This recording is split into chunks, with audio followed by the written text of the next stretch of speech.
I will tell you the spine-chilling life story of Jesus and the battle he will fight against the Antichrist and Gog and Magog when he returns to earth near the end of times. You will listen in awe to what you hear until the end of the video. The events that happened to the prophet Jesus from his infancy until the time he left this world are unbelievably compelling.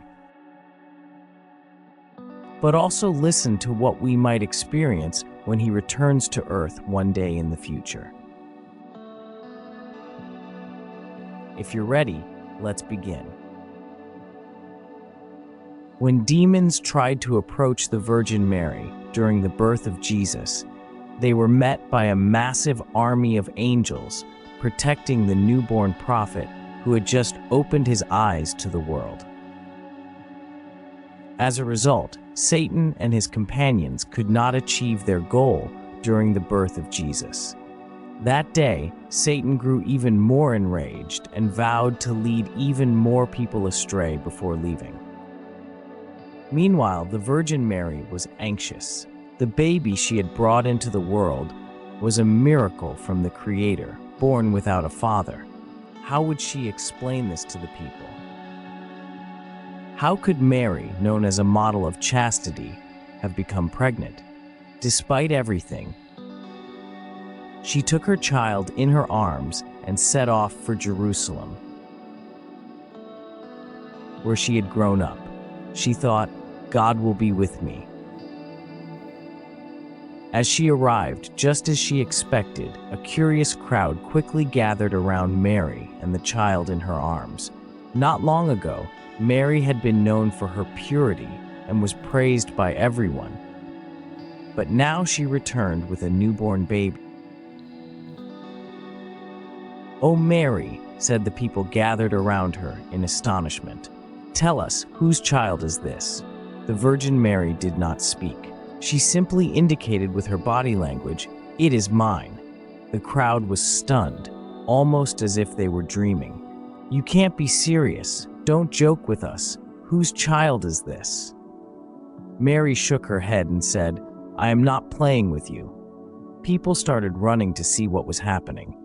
The Virgin Mary, holding the baby Jesus in her arms, was left in the middle of the city square, surrounded by an immense crowd. In seconds, Mary had lost the respect she had earned over the years. Moreover, the crowd was growing increasingly angry and beginning to approach Mary aggressively. "Have you been mocking us all this time?" they shouted at Mary. As many began to gather with stones and sticks in their hands, the Virgin Mary pointed to the child in her arms, giving a look that meant, "Ask him your questions. He will answer you." The people were getting more and more enraged. How could a newborn baby answer questions? While everyone's eyes were on the baby, an extraordinary event occurred. The child in Mary's arms suddenly spoke, just like an adult human. "I am a servant of God. He gave me a book and made me a prophet. Wherever I am, he commanded me to be blessed and beneficial to people. As long as I live, he commanded me to perform prayers and give charity, and to be kind and righteous to my mother. He did not make me a tyrannical or unfortunate child. On the day I was born, on the day I die, and on the day I will be resurrected, there is a promise from God for me." Even as a newborn baby, Jesus spoke from Mary's arms and addressed the crowd. Those who heard him were in shock. They had never witnessed such an event before. It was unbelievable. From that point on, there was no ill word left to say about Mary. The witnesses, stunned and speechless, cleared a path for Mary, allowing her to go to her place of residence, the mihrab in the mosque. From then on, Mary returned to her old life, and Jesus did not speak until he reached the age of a normal child. They were now at peace. After a while, for reasons unknown, Mary went to Egypt with Jesus, and they lived there for a period of time. During this period, Mary placed Jesus with a dyer to serve as an apprentice. One day, the master left for work and left Jesus with a number of tasks. He showed him which clothes were to be dyed which colors, and instructed him to complete the tasks by the time he returned. When he came back, he found that Jesus had put all the clothes into a single vat and attempted to dye them all together. The master exclaimed, "What have you done? You've ruined everything." But when he reached into the vat, all his words were silenced.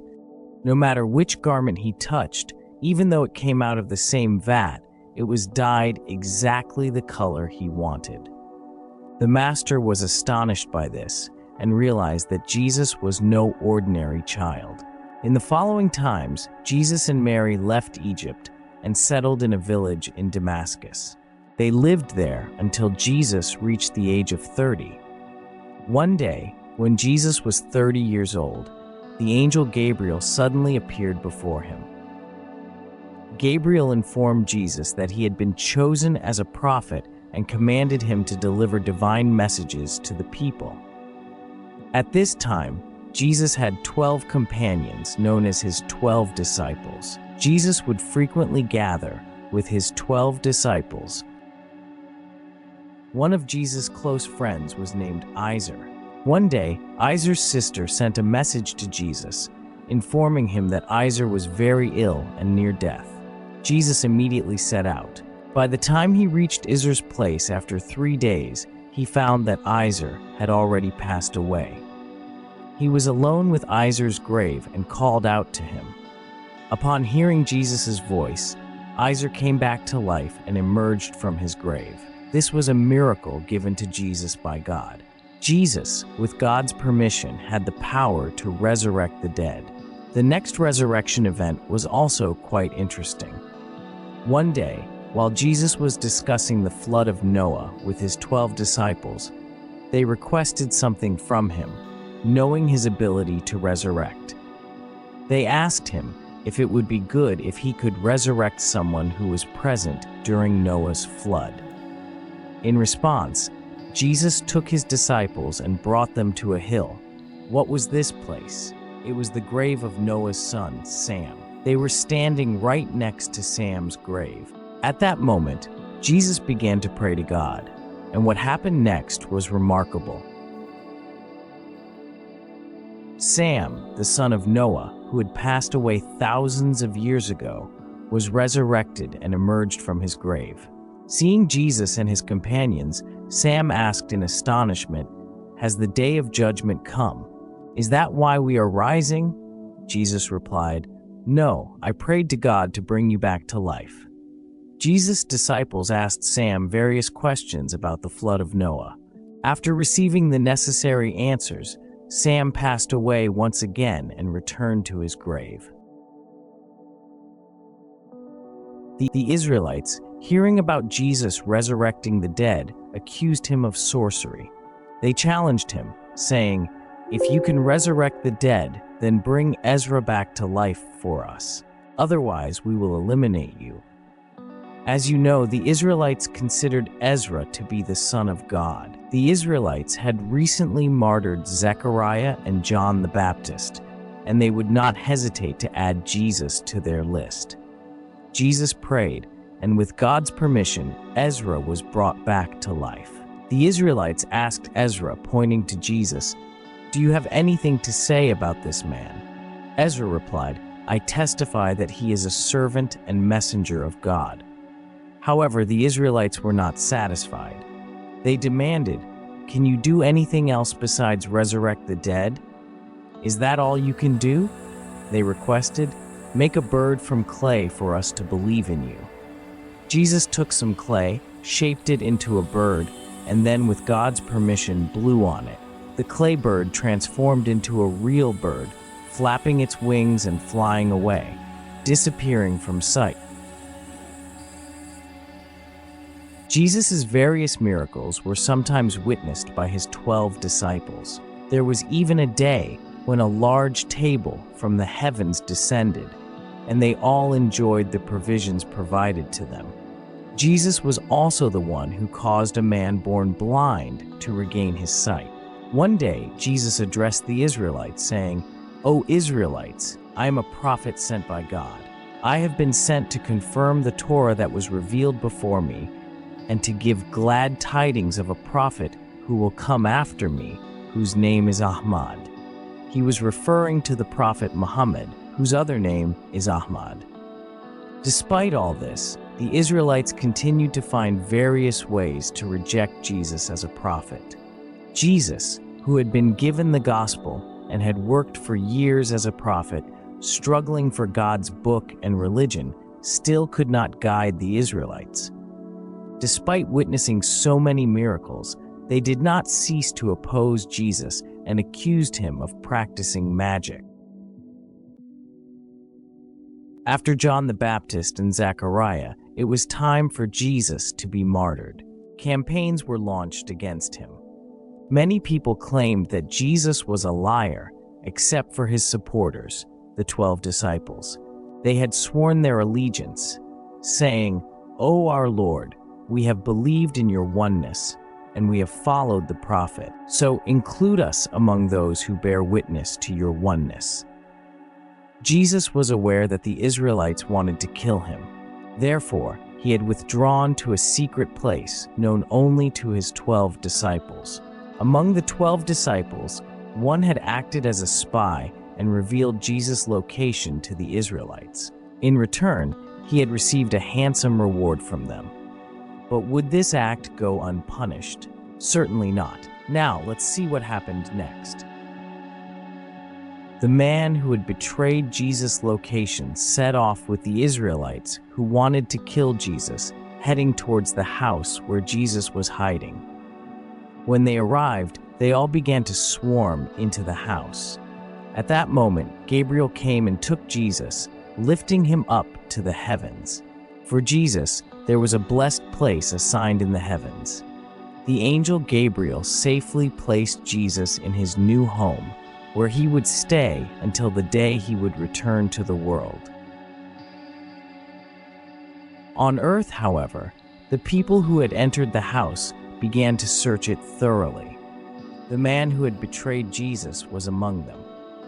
Then the people exclaimed, "We found him here." They believed they had captured Jesus inside the house. However, what they had actually captured was the man who had acted as a spy for a reward. Though the people thought they had Jesus, the person they saw was simply the spy who had taken on Jesus' appearance. The spy had almost shape-shifted into the form of Jesus. They began to drag the spy, thinking he was Jesus. The man was shouting, "What are you doing? I am not Jesus. Look, you paid me to show you where Jesus was." But the people did not believe him, as they believed Jesus was right in front of them. They said, "You cannot deceive us." No matter how much the man struggled, no one was convinced that he was not Jesus. "Stop shouting," they said.